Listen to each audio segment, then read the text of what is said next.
Hi, welcome guys. Here again my new vlog.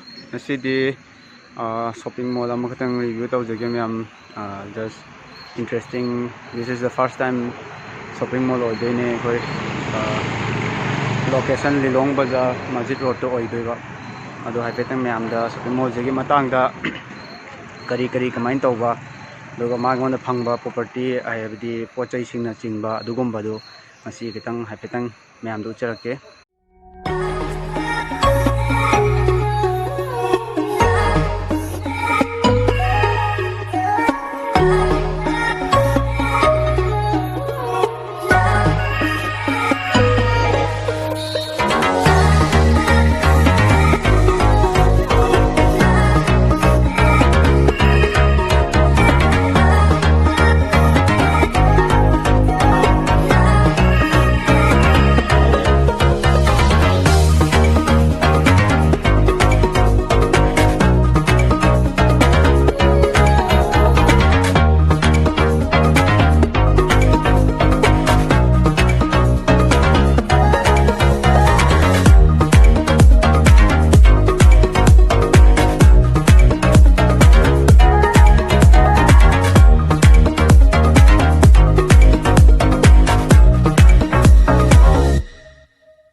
Sigi sina first part oidoine first part haibadi ahanba room moige kainogumba thamba gumba koige pochai gumba thamba chana ba thaknaba topa packing oiba pochai duna thamba adugumba first part oidoine si jiga som sigana sina road amaga si somda laiba road se amaga ani si oidoine aduga part amaga laire aduduna perfume gumba cosmetic adaga ngangi sana potna chingba adugumba yonba mafam ama lay aduduna second part oidoine adu yam dapcharagi.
Scared attack, oh, let